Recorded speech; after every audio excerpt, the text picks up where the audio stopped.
India Canada നയതന്ത്ര തർക്കം തുടരുന്നതിനിടെ കാനഡയിൽ നടക്കുന്ന G7 ഉച്ചകോടിയിൽ ഇന്ത്യക്ക് ക്ഷണം കിട്ടിയിട്ടില്ല.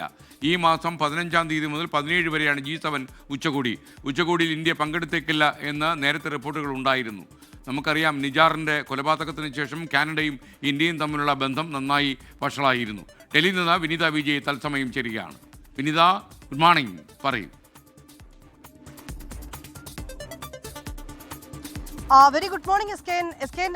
സൂചിപ്പിച്ചതുപോലെ ജൂൺ 15 മുതൽ ഈ സമ്മേളനം ആരംഭിക്കുകയാണ്. G7 സമ്മേളനം ആരംഭിക്കുകയാണ്. ഇനി ഏതാണ്ട് 2 ആഴ്ച മാത്രമേ ബാക്കിയുള്ളൂ. പക്ഷേ ഇതിനോടകം തന്നെ ഇന്ത്യക്ക് ഈ സമ്മേളനത്തിൽ പങ്കെടുക്കാൻ ഇനിയും ക്ഷണം ലഭിച്ചിട്ടില്ല. ഒരുപക്ഷെ ക്ഷണം ലഭിച്ചിരുന്നുവെങ്കിൽ പോലും ആ സമ്മേളനത്തിൽ പങ്കെടുക്കാൻ ഇന്ത്യക്ക് താല്പര്യമില്ല എന്ന തരത്തിലുള്ള ചില റിപ്പോർട്ടുകളൊക്കെ തന്നെ അവസാന ഘട്ടങ്ങളിലൊക്കെ നമുക്ക് ലഭ്യമായിട്ടുമുണ്ടായിരുന്നു.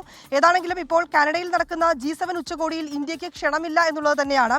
ഉച്ചകോടി ആരംഭിക്കാൻ 2 ആഴ്ച മാത്രം ശേഷിക്കെ ഇനിയും അത്തരത്തിലേക്കൊരു ക്ഷണവും കാനഡയുടെ ഭാഗത്ത് നിന്ന് ഇന്ത്യക്ക് ലഭ്യമായിട്ടില്ല.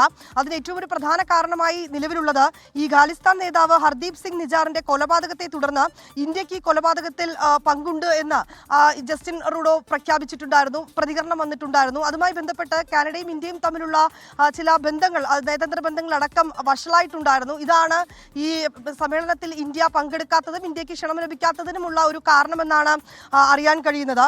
ഈ ഹർദീപ് സിംഗ് നിജാറിന്റെ കൊലപാതകത്തിൽ ഇന്ത്യക്ക് പങ്കുണ്ടെന്നായിരുന്നു അന്ന് കാനഡയുടെ ഒരു വാദമുണ്ടായിരുന്നത്. ഇത് ഇരു രാജ്യങ്ങളും തമ്മിലുള്ള നയതന്ത്ര ബന്ധങ്ങളെ അടക്കം ബാധിച്ചിട്ടുണ്ടായിരുന്നു. ഒരുപക്ഷെ ഈ ഒരു ക്ഷണം ലഭിച്ചിട്ടുണ്ടായിരുന്നുവെങ്കിലും ഈ നയതന്ത്ര ബന്ധം അടക്കം വീണ്ടും പഴയ സ്ഥിതിയിലേക്കായതിനു ശേഷം മാത്രമായിരിക്കും ഇത്തരത്തിലേക്ക് കാനഡയിൽ നടക്കുന്ന ഒരു സമ്മേളനത്തിൽ പങ്കെടുക്കുകയെന്നൊക്കെയാണ് ഇന്ത്യയിൽ നിന്നുമൊക്കെ നമുക്ക് ഇവിടുത്തെ വിദേശകാര്യ ഉദ്യോഗസ്ഥരുമൊക്കെയായി സംസാരിക്കുമ്പോൾ നമുക്ക് ലഭ്യമാവുന്ന റിപ്പോർട്ടുകൾ. അതുകൊണ്ട് തന്നെ ഒരു ക്ഷണം ലഭിച്ചിരുന്നുവെങ്കിൽ പോലും ഒരുപക്ഷെ ഇന്ത്യ ഇതിൽ നിന്നും വിട്ടുനിൽക്കാൻ തന്നെയായിരുന്നു നിലവിൽ സാധ്യത. ദക്ഷിണാഫ്രിക്ക, ഉക്രൈൻ, ഓസ്ട്രേലിയ എന്നീ രാജ്യങ്ങൾ കാനഡയിൽ നിന്നുള്ള ക്ഷണങ്ങൾ സ്വീകരിച്ചതായും ഈ ഘട്ടത്തിൽ റിപ്പോർട്ടുകളുണ്ട്.